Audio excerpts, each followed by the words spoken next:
नमस्कार दोस्तों, मैं गौरव एक बार फिर से आपका बहुत बहुत स्वागत करता हूं आपके अपने हेल्पिंग गौरव यूट्यूब चैनल पर। दोस्तों, आज का वीडियो बहुत ही इम्पॉर्टेंट वीडियो है, क्योंकि दोस्तों आज के वीडियो में मैं आपको बताने वाला हूं कि जिन स्टूडेंट का BC1 के जगह पे BC2 हो गया है वो लोग क्या करेंगे, जनरल का जाति बनता है या नहीं, EWS क्या है, कास्ट के जगह पे आप OBC डाल सकते हैं, OBC सर्टिफिकेट डाल सकते हैं या नहीं, 1 साल पुराना अगर जाति आवासीय आय है तो आपका चलेगा या नहीं, आधार में जो है आपका नंबर लिंक नहीं है, आपके पापा या मम्मी का नंबर लिंक है, तो आप क्या करेंगे, जॉब आपको कहाँ मिलेगा, ये सारी बातें मैं आपको आज के वीडियो में बताने वाला हूँ। 10th 12th का सर्टिफिकेट कब लगेगा, ये सारी बात मैं आपको बताने वाला हूँ। ठीक है, कौन सा बैंक खाता सही रहेगा आपके लिए, ये सारा चीज़ मैं आपको इस वीडियो में बताने वाला हूँ। ठीक है, तो आप लोग वीडियो पर पूरा बने रहिएगा, कहीं भी आप लोग मत जाइएगा और वीडियो को 1 सेकंड के लिए भी स्किप मत कीजिएगा। तो दोस्तों, जैसा कि आप देख सकते हैं, बेल्ट्रॉन KYC शुरू होने से पहले हर बात को सही से समझ ले, हर बात को सही से समझना है, आपके ज़िंदगी का सवाल है, वरना पछताओगे। बिल्कुल मैं सही बोल रहा हूँ कि अगर आप लोग सही से नहीं समझोगे तो आप लोग को पछताना पड़ सकता है।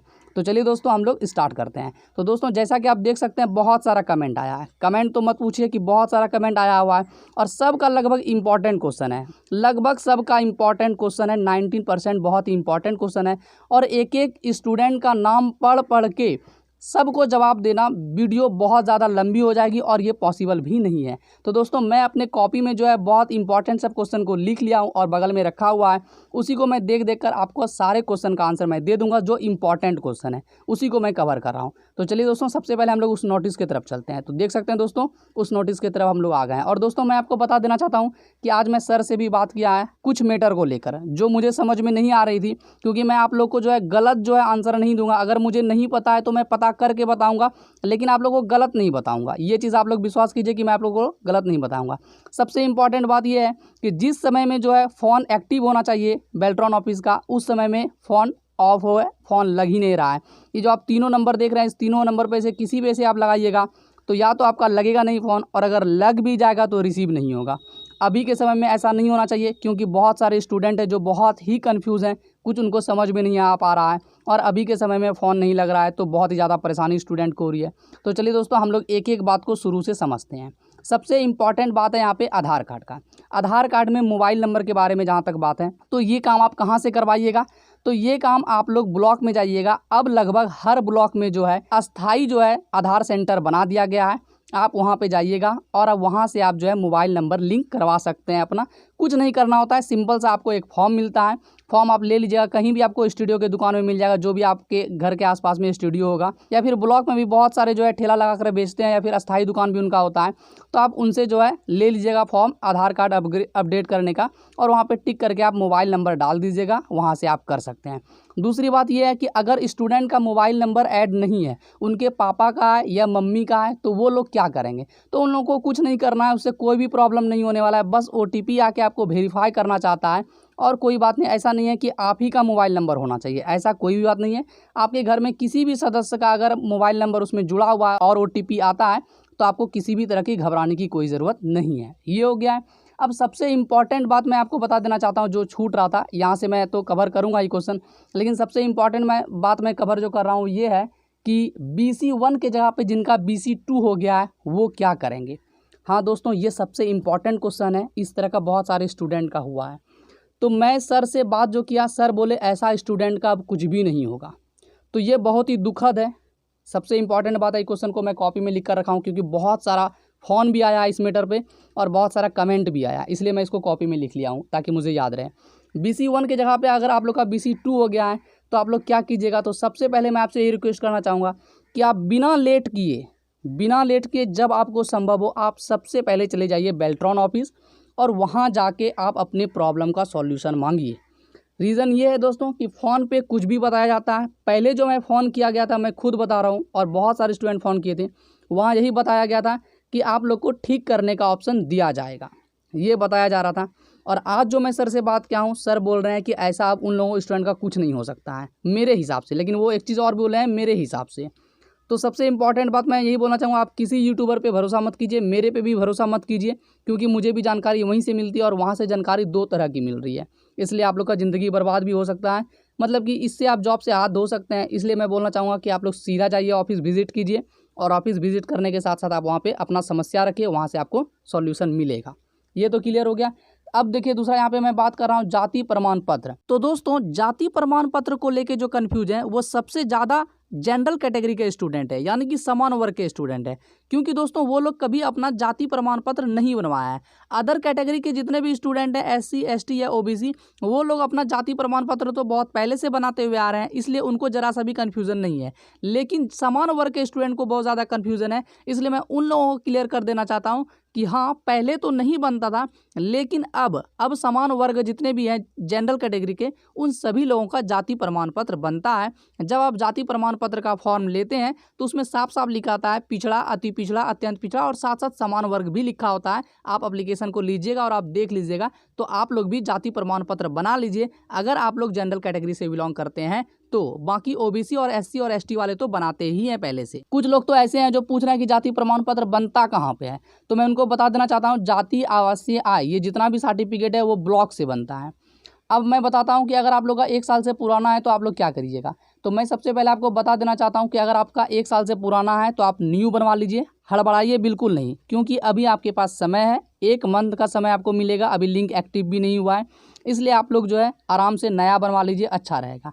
आप लोग कब तक का यूज़ कर सकते हैं जाति आवासीय आय, तो मेरा माने तो मेरे हिसाब से आप अगस्त और सितंबर 2019 में अगर आप लोग बनवाए हैं तो आप अगस्त सितंबर 2020 तक, 1 साल अगर नहीं पूरा है आपका, अभी तक तो नहीं पूरा है, तो आप यूज़ कर सकते हैं, इसमें आपको कोई भी प्रॉब्लम नहीं होगा। लेकिन आप ज़्यादा पीछे मत डालिएगा, मैं ये आपको बता रहा हूँ, बाकी आपको डालने का मन है तो आप डाल भी सकते हैं। अब देखिए तीसरा क्वेश्चन क्या है, दिव्यांग प्रमाण पत्र, ये तो सब नहीं बनाएंगे, सबको पता है दिव्यांग का मतलब विकलांग होता है। उसके बाद आर्थिक रूप से कमज़ोर वर्ग का प्रमाण पत्र, तो यहाँ पे मैं आपको स्पष्ट कर देना चाहता हूँ कि आर्थिक रूप से कमज़ोर जो है वो सिर्फ जनरल कैटेगरी का बनता है, समान वर्ग से जो बिलोंग करते हैं उसी का बनता है। एससी, एसटी, ओबीसी वाले का ईडब्ल्यूएस नहीं बनता है, यानी कि आर्थिक रूप से कमजोर वर्ग का प्रमाण पत्र नहीं बनता है। सिर्फ किसका बनता है, तो जनरल कैटेगरी वाले का बनता है। कहाँ से बनता है, तो ये भी ब्लॉक से बनता है, साथ ही साथ ऑनलाइन भी अब बनता है, ऑनलाइन भी आप अप्लाई कर सकते हैं, लेकिन आपको ब्लॉक जाना पड़ेगा। ये समझ गए आप। उसके बाद देखिए हम लोग आगे बढ़े तो आप देख सकते हैं आवासीय प्रमाण पत्र, आपको बता ही दिए जाति आवासीय आय कहाँ से बनाना है और कब तक का। बैंक खाता की विस्तृत जानकारी, तो दोस्तों इस मैटर पे जो सर से बात हुई, सर ये बोले कि अभी आप लोगों से जो है बैंक खाते के बारे में नहीं पूछा जाएगा। जब आप लोग का जो है कन्फर्म हो जाएगा, पेपर वेरिफिकेशन हो जाएगा, मतलब केवाईसी हो जाएगा, उसके बाद जब आपको यूज़र आईडी पासवर्ड वगैरह मिलेगा, तो उसके बाद जो आप लोग को होगा, जब ज्वाइनिंग होने लगेगा तब आपको ये चीज़ डालने के लिए कहा जाएगा बैंक खाता की विस्तृत जानकारी में, ठीक है। और आपको जो है यूज़र आईडी पासवर्ड मिलेगा, जैसा कि मैं आपको पहले भी बताया। अब सबसे सवाल ये उठता है कि बैंक खाता जो है हम लोग कौन सा खुलवाएं, किस बैंक में खुलवाएं। तो यहाँ पे अभी तक जो होता हुआ है उसमें कोई भी आपको ज़रूरी नहीं है कि आप इसी बैंक का खुलवाइए, आप किसी भी बैंक का खुलवा सकते हैं। तो ये जानकारी आपको हो गई। उसके बाद स्वतंत्रता सेनानी आश्रित प्रमाण पत्र, तो मैं ये बोलना चाहूँगा स्वतंत्रता सेनानी का प्रमाण पत्र वो लोग बनाएंगे जिनके दादा जो है भारत को आज़ाद कराने में भूमिका निभाए, उनको स्वतंत्रता सेनानी में रखा गया था। अगर उनको पेंशन सरकार की तरफ से मिलती होगी, राज्य सरकार और केंद्र सरकार की तरफ से, तो वो स्वतंत्रता सेनानी में आते हैं, और उनके पोता और पोती को जो है छूट मिलता है 2% का, वो स्टूडेंट जो है ये प्रमाण पत्र बनाएंगे। बाकी सभी को ये प्रमाण पत्र नहीं बनाना है। अब देखिए दोस्तों यहाँ का तो मैं क्वेश्चन कवर कर लिया हूँ, लेकिन अब कुछ क्वेश्चन है जो, हाँ एक क्वेश्चन यहाँ पे और है कि देखिए यहाँ पे कुछ स्टूडेंट पूछे थे कि 5 जिला दिया, अगर मेरा मन हो कि हम 2 ही जिला चूज़ करें, 3 ही जिला चूज़ करें तो क्या होगा। तो मैं आपको बता देना चाहता हूँ कि जब केवाईसी का लिंक एक्टिव होगा, जिसमें रेड कलर का स्टार लगा होगा, एक स्टार लगा रहता है, वो इंपॉर्टेंट होता है, वो आपको भरना ही भरना होता है। अगर 5 ऑप्शन में स्टार रहा तो आपको 5 भरना होगा। अगर उसमें 2 ऑप्शन में स्टार रहा तो आप 2 को भर दीजिएगा, 3 को आप छोड़ भी दीजिएगा, ऑप्शनल रहेगा, आपको भरना है भरिए, नहीं भरना है तो मत भरिए। तो ये होता है। उसके बाद दोस्तों मैं अपने कॉपी से क्वेश्चन उठाता हूँ, जो बहुत सारा इंपॉर्टेंट सब क्वेश्चन था, उसको मैं एक बार अच्छे से देख लेता हूँ, वरना किसी का छूट ना जाए। तो दोस्तों BC1 वाले का BC2 मैं बता दिया, जनरल का जाति कैसे बनता है ये भी बता दिया, EWS बता दिया। अब देखिए कास्ट के जगह पे OBC सर्टिफिकेट डाल सकते हैं, ये OBC वाले का जो है क्वेश्चन था। तो मैं आपको बता देना चाहता हूँ कि आपसे अगर कोई मांगेगा कि मुझे कच्चा चावल दो, कच्चा चावल समझ रहे हैं ना, चावल, तो आप उसको पका हुआ चावल दीजिएगा क्या। अगर कोई बोला कि नहीं मुझे चावल जो पका हुआ होता है, जो बन जाता है, उसके बाद वो उसे आपसे मांगेगा, तो आप उसको कच्चा चावल तो थोड़ी ना दीजिएगा। तो बस यहाँ पे यही बात है कि आपसे कास्ट मांगेगा तो आपको कास्ट ही देना है, और ओबीसी मांगेगा तो ओबीसी सर्टिफिकेट देना है। अब बहुत लोग बोल रहे हैं कि ओबीसी में तो कास्ट रहता ही है, तो हाँ भैया कास्ट तो रहता है, लेकिन आपसे जो मांगेगा आपको वही देना है, ये बात आप समझ लीजिए। 1 साल पुराना जाति आवासीय है तो मैं बता दिया कि आप मत डालिए, अच्छा रहेगा न्यू बनवा लीजिए। आवासीय में थोड़ा गलत है, ये भी एक स्टूडेंट का क्वेश्चन था कि आवासीय में जो है थोड़ी सी गलती हो गई है, तो मैं उनको यही रिकमेंड करूंगा कि आप जाइए दोबारा बनवा लीजिए, आपको अच्छा होगा, वरना आप फिर बाद में प्रॉब्लम आपको हो सकती है। एक स्टूडेंट का क्वेश्चन था कि उनका जो है अस्थाई निवासी बनता ही नहीं है, मतलब अस्थाई रूप से वो आवासीय उनका नहीं बनता है, वो अस्थाई बनता है। तो मैं उनको यही बोलना चाहूँगा कि अगर आप गलत नहीं हैं, अगर आप जेन्युइन हैं, तो आपको कोई भी प्रॉब्लम नहीं होगा, आप हड़बड़ाइएगा नहीं, आप सर से पता कर लीजिएगा, कुछ भी नहीं होगा, कोई प्रॉब्लम आपको नहीं होगा। लेकिन आप टोटल अगर सही हैं, तब हर जगह से अगर आप सही हैं और आपका अस्थाई बन रहा है तो कोई प्रॉब्लम नहीं होगा, आपका हो जाएगा काम। उसका देखिए कौन सा बैंक खाता ये भी मैं बता दिया, आवासीय कहाँ से बनेगा ये भी मैं बता दिया आपको, आधार में मोबाइल नंबर लिंक हो गया है, 10th 12th का सर्टिफिकेट कब लेगा। अब देखिए 10th 12th का सर्टिफिकेट कब लेगा, तो वो लिंक एक्टिव होने के बाद पता चलेगा कि 10th 12th का सर्टिफिकेट अभी ले रहा है या नहीं ले रहा है। इस मैटर पे सर से कोई बात नहीं हुई और सर बताए भी नहीं। बैंक खाता के बारे में मैं बता दिया आपको। जॉब कहाँ मिलेगा, तो जॉब कुछ बोल रहे थे ब्लॉक में, तो नहीं, ब्लॉक आपको चूज़ करने का ऑप्शन नहीं मिलेगा, आपको डिस्ट्रिक्ट चूज़ करने का ऑप्शन मिलेगा। और दोस्तों एक स्टूडेंट का क्वेश्चन था कि सर पैन कार्ड भी चाहिए, तो पैन कार्ड कैसे बनवाएंगे, क्या करेंगे, तो मैं उनको यही बोलना चाहूँगा कि आप लोग बिल्कुल मत हड़बड़ाइए, ठीक है, लिंक को एक्टिव होने दीजिए, उसके बाद पता चल जाएगा पैन कार्ड चाहिए या नहीं चाहिए। अगर पैन कार्ड चाहिए भी तो आप लोग को नहीं हड़बड़ाना है, क्योंकि अब जो है पैन कार्ड सिर्फ 5 मिनट में बन जाता है, उससे ज़्यादा समय लगता नहीं है। मैं आई बटन पर लिंक दे दूंगा, मैं बताया भी हूँ कि 5 मिनट में आप लोग कैसे पैन कार्ड घर बैठे बनवा सकते हैं, और इसका PDF आप लोग डाउनलोड कर सकते हैं और उसको कहीं भी यूज़ कर सकते हैं। बैंक में भी यूज़ कीजिएगा तो वो एक्सेप्ट होगा, कोई भी प्रॉब्लम आपको नहीं होगा। तो दोस्तों आशा करते हैं कि लगभग क्वेश्चन जो था दोस्तों मैं वो कवर कर दिया हूँ। और कुछ स्टूडेंट को ये जो है नोटिस मिल ही नहीं रहा था, तो उन लोगों को लग रहा है कि ये फेक नोटिस है, तो मैं उनको यही कहना चाहूँगा कि ये बिल्कुल जो है जेन्युइन है, सही है, किसी भी तरह का फेक नोटिस नहीं है। अगर आपको नहीं मिल रहा है तो आप जो है जाके देख लीजिएगा 3 तारीख के पेपर में, हिंदुस्तान के पेपर में पटना को आप खोजिएगा, पटना में आप निकालिएगा, आप सर्च कीजिएगा गूगल पे हिंदुस्तान ई पेपर, उसके बाद आप वहाँ पे जो है बिहार चूज़ कर लीजिएगा। जैसे आप बिहार चूज़ कीजिएगा पटना का पेपर दिख जाएगा, आप पेज नंबर 14 चले जाइएगा, पेज नंबर 14 पे आपको ये नोटिस दिख जाएगा। तो दोस्तों आशा करते हैं कि आपको पूरा डिटेल्स में मैं सारी जानकारी दे दिया हूँ, अब आपको कोई भी क्वेश्चन नहीं बचा हो।